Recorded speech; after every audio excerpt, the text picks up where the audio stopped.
Salut Charles. Allez, installe-toi confortablement et accroche-toi bien. On va découvrir des super-héros en chair et en os. Mais attention, Allez, pas de question de reproduire ce que tu vas voir. Ces exploits sont réalisés par des professionnels, dans des conditions de sécurité maximales, et entre nous, t'y arriveras pas de toute façon. On commence fort avec Stephen Holmes, alias l'homme kangourou. Son super pouvoir, défier la gravité. Pour lui, le saut en hauteur, c'est juste une course d'obstacles. Sauf que ses barres culminent à 1m80, soit 2 fois la hauteur réglementaire. C'est quasiment ma taille. Pour te donner une idée, LeBron James a une détente verticale légendaire de 1m11. Et bah Stéphane, il trouverait ça trop facile pour s'entraîner. Mais mec, t'imagines les dunks qu'il doit faire au basket?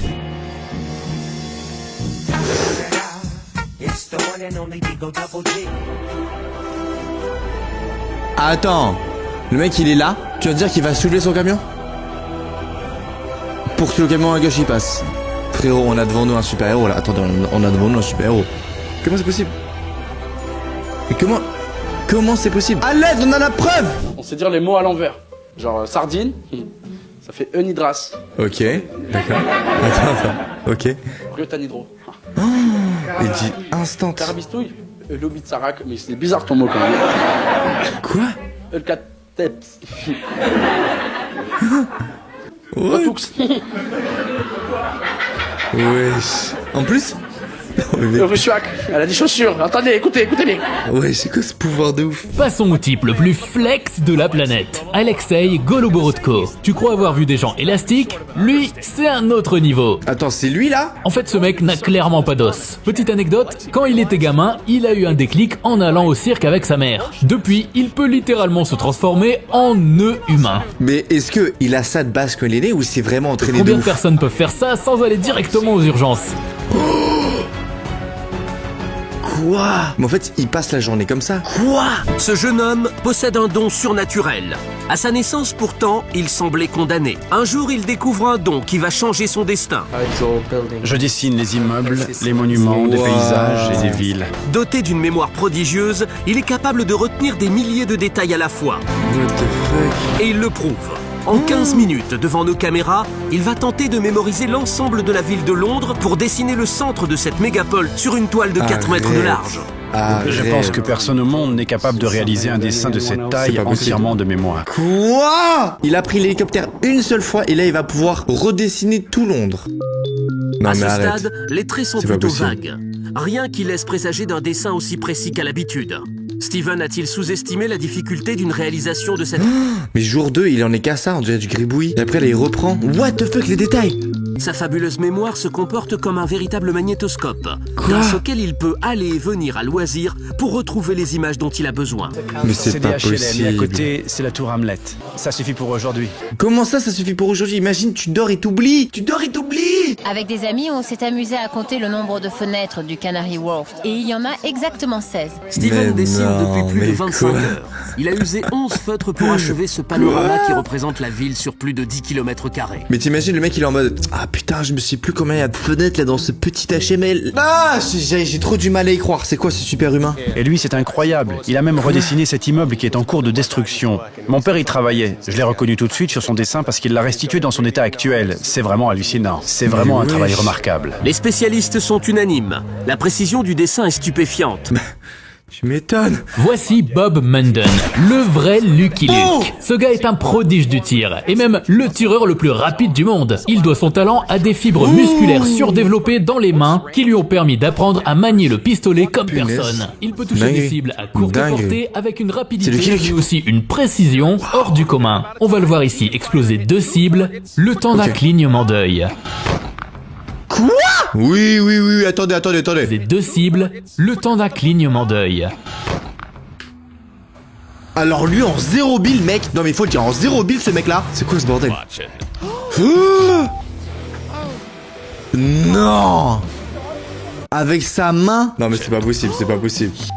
C'est pas possible. Mais mec, il y a des gens, ils ont des super powers, c'est de l'adrénaline, c'est quoi frérot? On passe au kickboxer thaïlandais Lerdila Chumpertur, qui est gentil avec la monétisation puisqu'on ne va voir aucun coup. Son gros point fort, c'est ses esquives ultra rapides. Il est tellement reconnu pour ça qu'il a été surnommé Neo, comme le héros de Matrix. scène mythique, les amis du cinéma. Il est intouchable. Et c'est pas juste pour impressionner, puisque ses compétences lui ont permis d'être 8 fois champion du monde de sa catégorie. Waouh, 8 fois champion pendant 8 ans, le mec il est number one. Choqué. Aujourd'hui, énorme dédicace à ces 4 personnes qui viennent de s'abonner à la chaîne et c'est des gens qui vont à la salle de muscu. Si toi aussi tu veux dédicace dans la prochaine vidéo, abonne-toi en activant la cloche et dis-moi quel sport tu fais dans les commentaires. Eric Wenheimeyer n'a pas attendu Inoxtag pour se mettre à grimper. Le truc, c'est que même s'il a gravi la majorité des montagnes du monde, dont l'Everest en 2001, Eric est totalement aveugle depuis l'âge de 13 ans suite à une maladie rare. Pour beaucoup de personnes, ce diagnostic serait dévastateur. Pour lui, ça a été un moteur pour se dépasser. Il ne doit donc de l'escalade, il est aveugle le mec là. Pour grimper des montagnes aussi raides que des immeubles. Quoi? Mais comment il sait où? Mais attends, mais il est avec quelqu'un qui lui dit où mettre la main. Je suis choqué. Oh mon dieu, je suis choqué. Ta langue a un super pouvoir. Ok, vas-y, dis-moi. Regarde n'importe quelle chose autour de toi et imagine que tu es en train de lécher cette chose. Et tu vas te rendre compte que tu es capable de ressentir précisément la texture et le goût de la chose. Ok, c'est parti. Mon micro. J'ai une petite sensation, ouais, j'avoue. La salade. Ouais, je peux avoir une sensation. Une prise électrique. Ouh, métalleux. Et j'avoue, c'est comme si je ressentais le goût avant même de l'avoir mis dans ma bouche. Oh! Comment elle a fait pour attraper la... Attends, c'est comme il y a le pot là, elle attrape le pot. Elle arrive à retourner ses doigts de l'autre côté. Mais attends. Il est en tongue, hein. Regardez les gens à côté, les galères. Hein. Il est en fucking tongue, ma gueule. Ok. Wow. Mec, ce sont des gens qui font du vélo. Ah, ça j'adore. Alors, ce sport-là, les gars, j'en ai vu partout sur les shorts.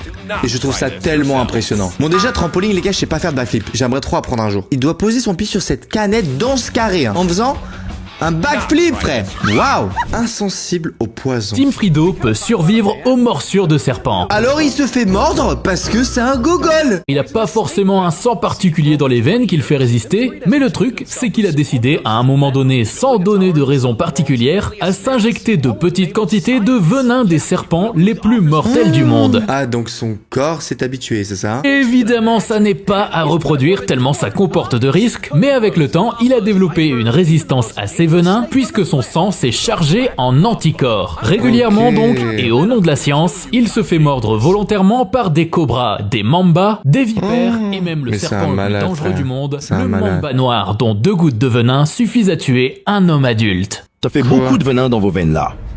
On va voir ça. Mais je pense pas. Rien.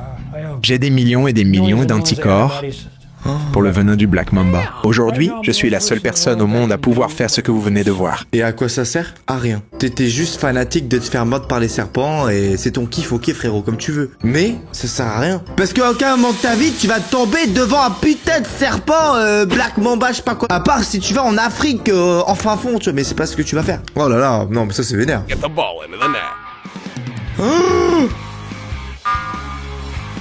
Quoi?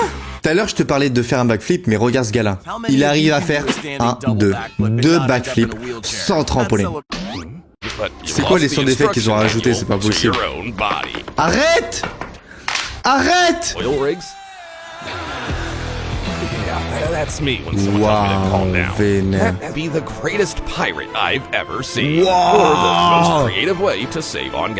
Mais non! C'est une technique pour aller plus vite sur l'eau, frérot. Quoi?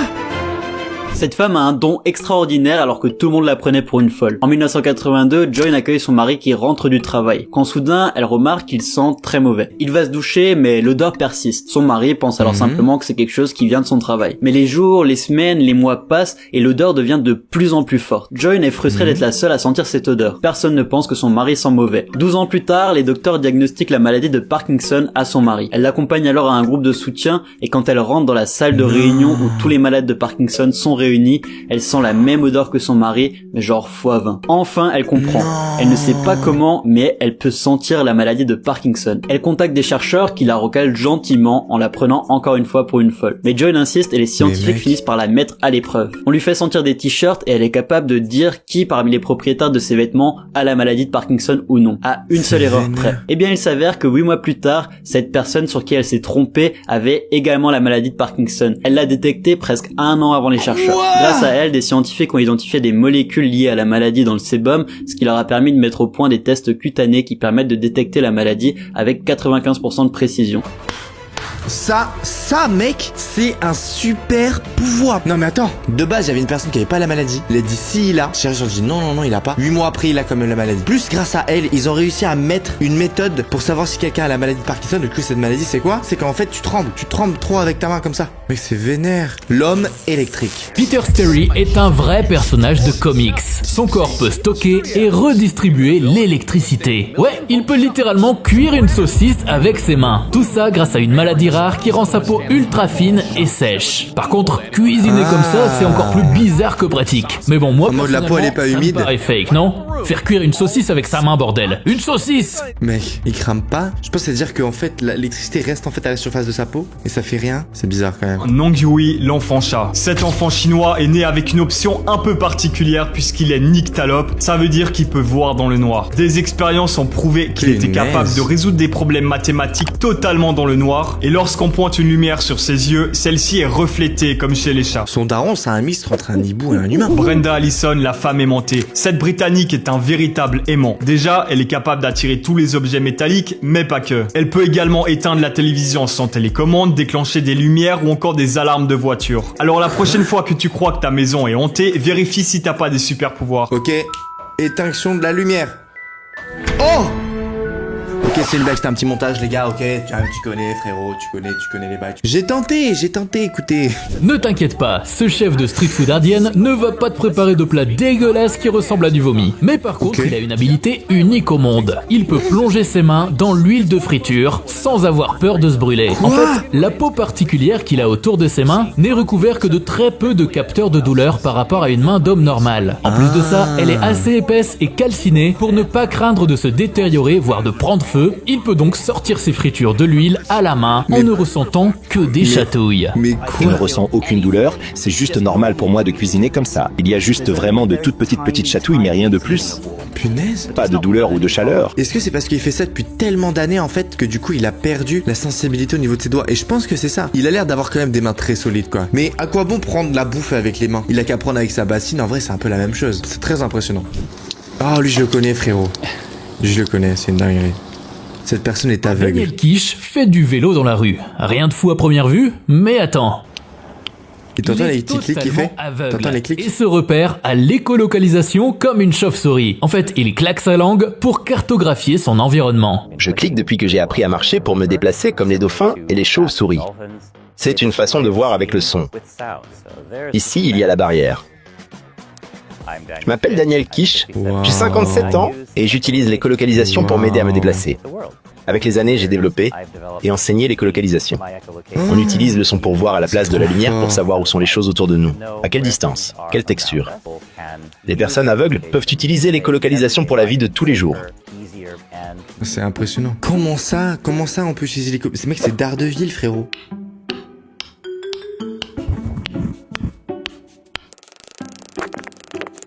Je sais pas, j'arrive pas, ok, je sais pas. Jason Padoue était un jeune homme qui faisait énormément de fêtes nocturnes et avait des notes désastreuses à l'école. Mais un soir, 2 hommes ont sauvagement agressé Jason à la sortie d'un bar karaoké, le laissant avec une sévère commotion cérébrale.